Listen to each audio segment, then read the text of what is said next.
Imagine this: darkness, 6:30 a.m. The alarm cuts through the silence like a knife.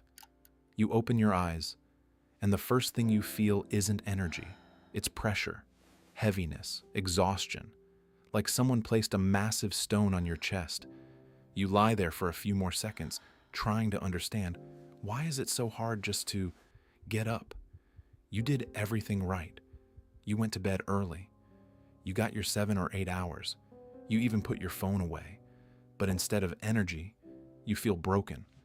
Instead of clarity, there's fog. And the worst part? The feeling that you've already lost the day before it's even begun. At this exact moment, somewhere, there are people who slept less, maybe 5 or 6 hours, and they're already on their feet. Someone's running, someone's working, someone has already won the morning. You look at this and think, seriously? What's their secret? And here is the truth that almost no one explains. It's not about how much you sleep, it's about how your sleep works. Because sleep isn't just 8 hours of being switched off. It's a system. Your brain doesn't just shut down at night. It follows a strict script. Every 90 minutes or so, it goes through a full cycle. Light sleep, deep sleep, REM phase. This cycle repeats over and over all night long. In light sleep, you're on the surface. You're easy to wake up. In deep sleep, the most important things happen. Your body recovers, your muscles regenerate, your immune system strengthens, growth hormones are actively released. This is your physical recharge. Then comes the REM phase. This is where the brain repairs begin. Processing memories, stabilizing emotions, forming ideas, sparking creativity. This is your mental system update. And here is the key. You need to wake up at the end of a cycle, not in the middle. Because if the alarm tears you out of deep sleep, that's not a wake-up call. It's a shock to the system. And that is exactly why you feel disoriented, weak, unable to move, desperate to crawl back under the covers. It's not laziness. It's called sleep inertia, and it can last anywhere from 20 minutes to several hours.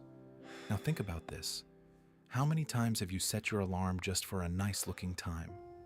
7 twi, 7:30, 6:30. But here's the reality. Your brain doesn't care what looks good on a clock. It only cares about one thing.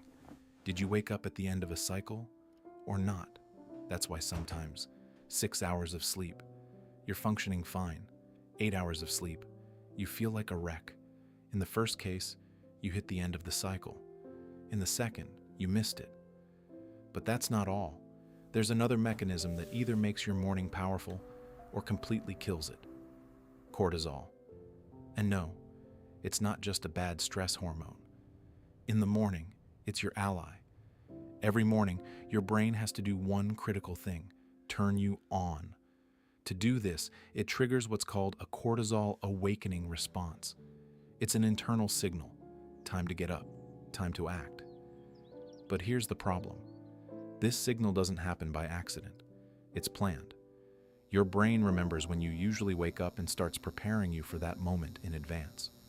Now imagine, today you got up at 6:30, tomorrow at 7:30, on Saturday at 10. What does your brain do? It simply can't synchronize. And as a result, you wake up with zero energy. Your cortisol doesn't have time to peak. Your brain is still asleep even though your body is up. And you think, I'm just not a morning person. No, your brain just wasn't ready to wake up. This is where the most dangerous illusion begins: modern productivity culture. They tell you, sleep less, work more, outwork everyone. But the reality is completely different. Even a small reduction in sleep causes damage. Minus 20 minutes of sleep, up to a 30% drop in productivity.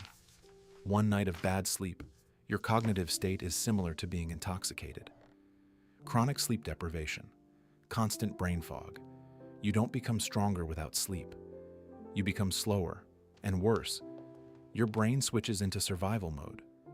In this mode, you react instead of thinking. You choose what's easy, not what's right. You hunt for quick dopamine. That's why you crave junk food, struggle to work out, find it harder to focus, and make more emotional decisions. And the sneakiest part? You think you're just not trying hard enough. But the truth is, you are working against your own biology. Now be honest, what are you doing an hour before bed? Just one more video. Just a bit more scrolling. Suddenly it's 12:30 a.m. The screen does one simple but critical thing. It tricks your brain. Blue light blocks melatonin, the sleep hormone, and the dopamine from content stimulates your brain. So you are simultaneously forbidding yourself to fall asleep, forcing your brain to stay active. The result? You might be asleep, but you aren't recovering. Then there's another factor most people ignore: the lack of a ritual. The brain can't just switch off. It needs a signal, and that signal is repetition. When you dim the lights every night, perform the same actions, and calm your environment, your brain begins to understand. It's okay to let go of control. If you don't have that, it keeps you on edge because it thinks you're still in the process. Two more critical factors: temperature and light. The ideal sleep environment is 60-67 degrees, 15-19 degrees. Pitch black. Your body needs to cool down to reach deep sleep. Too warm, shallow sleep. Too cold, frequent waking. Light is the same. Even a faint light can disrupt your cycle. Now, here's the bottom line. This isn't about willpower, it's about the system.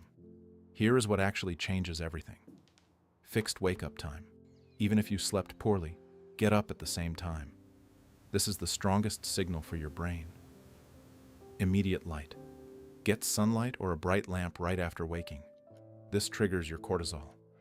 No screens before bed, at least 30-60 minutes. Give melatonin a chance to do its job. A simple evening ritual. It doesn't have to be complex. It just has to be consistent. And here is the most important part. Your goal isn't just to wake up early. Your goal is to wake up clear. The difference is massive. You can wake up at 6 a.m. and hate your life, or you can wake up at 7 a.m. and be in the zone. And one day, it will happen. You'll wake up without an alarm, and your first thought will be, what just happened? It means only one thing. Your brain has synchronized. It's no longer fighting you. It's working with you. So, tell me honestly, what time do you wake up now? And what time do you want to wake up? Let me know in the comments about your sleep habits. This is your starting point. And if you recognized yourself in this, share this video with someone who needs to hear it. Because sleep isn't a weakness. It's your most powerful tool. Control your sleep, and you'll start controlling your day. Subscribe, because next, we're diving deeper into how your brain works and how to make it play on your side.